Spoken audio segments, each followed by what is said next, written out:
जी अस्सलाम वालेकुम, मैं हूं एम ए भट्टी और आज एक नए लीगल टॉपिक के साथ मैं आपकी खिदमत में हाज़िर हुआ हूं।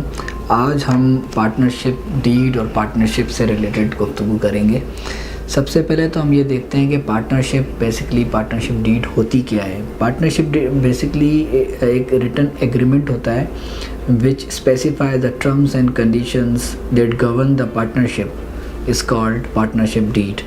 पार्टनरशिप डीड जनरली इंक्लूड होती है फॉलोइंग एस्पेक्ट्स के ऊपर, लाइक आपकी कंपनी का, फर्म का नाम होना चाहिए, उसमें नेचर ऑफ बिज़नेस हो, आपके बिज़नेस की लोकेशन हो, आपका रजिस्टर्ड ऑफिस हो, ड्यूरेशन ऑफ बिज़नेस क्या होगी, investment made by each partner क्या होगी, distribution of profit and losses, duties and obligations of partners and salaries and withdrawals of partners, terms governing admissions, retirements and explosions, सारी चीज़ें उसमें discuss होंगी।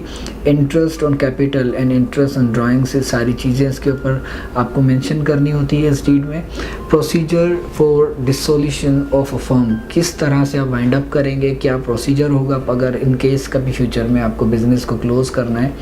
और इसके साथ साथ preparation of accounts and their auditing, इसके लिए क्या प्रोसेस होगा, किस फर्म के साथ आप अपना ऑडिट करवाएंगे, किस लीगल एडवाइज़र को आप हायर करेंगे, ये सारी चीज़ें आएंगी। And method of solving disputes, ये भी आप इसके अंदर डिस्कस करते हैं। ये चंद मोटी मोटी बातें थी जो कि एक एलिमेंट्स कह सकते हैं आप इसको पार्टनरशिप डीड का, ये ज़रूरी है इसमें होना। इसके साथ साथ आपकी जो पार्टनरशिप होती है उसमें कई लोग अक्सर कुछ मिस्टेक्स करते हैं। लाइक अगर हम कहें फॉर एग्ज़ाम्पल, कोई भी पार्टनरशिप डीड अगर रिटन फॉर्म में नहीं है, यानी कोई भी चीज़ अगर वर्बली आप लोगों ने डिस्कस की है या आप लोगों ने कोई वर्बल एग्रीमेंट किया है एक दूसरे के साथ, तो उसकी कोई कानूनी हैसियत नहीं होती। आपके पास हर एग्रीमेंट जो है वो अकॉर्डिंगली ऑन डॉक्यूमेंट होना चाहिए और रिटन फॉर्म के अंदर होना चाहिए।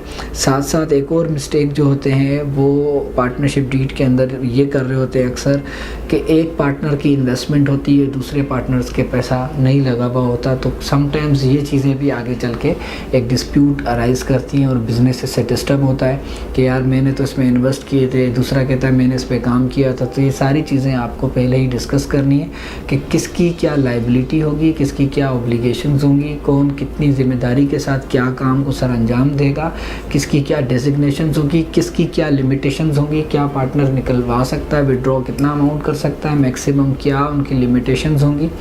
और पार्टनरशिप की पार्टनर्स के अंदर आप ये भी पार्टनरशिप में लिखें कि जो पार्टनर्स हैं उनकी क्या ड्यूटीज़ होंगी, ठीक है। और उनके साथ साथ आप लोगों को अपनी फ़िक्स सैलरीज़ भी एक दूसरे के साथ डिस्कस करनी है, ताकि आप लोगों का कोई आगे चलकर ये नहीं हो कि यार मेरा प्रॉफिट इतना बनता था तो सबकी सैलरीज उसकी डेजिग्नेशन के बाद उसकी जो कंपनी के अंदर जो उसकी रिस्पॉन्सिबिलिटीज़ हैं अकॉर्डिंगली आप डिसाइड करेंगे और फिर उसको डिज़ाइन करेंगे। तो पार्टनरशिप जो है वो रजिस्ट्रेशन हो, उसकी रजिस्ट्रेशन बहुत ज़रूरी है, वो रजिस्टर्ड होनी चाहिए डीड। और एक अगर आपकी वर्बल एग्रीमेंट हुआ हुआ है पार्टनर्स के दरमियान तो ये काफ़ी नहीं है, और ये इसके अगर कोई डिस्प्यूट इसमें अराइज़ होता है तो फिर उसकी कोई कानूनी हैसियत नहीं है, आगे चलकर आप लोगों को काफ़ी सारे मसाइल का सामना करना पड़ सकता है। तो मैं उम्मीद करता हूँ आज हम लोगों ने जो इस टॉपिक में पार्टनरशिप डीड और इसकी बेसिक मिस्टेक्स को डिस्कस किया, ये आप लोगों को इससे काफ़ी सीखने को मिला होगा। आप इसे दूसरों के साथ भी शेयर करें। हाँ, आपका बहुत शुक्रिया, आप लोगों ने टाइम निकाला हमारे लिए। अपना ख्याल रखिएगा। अल्लाह हाफ़िज़।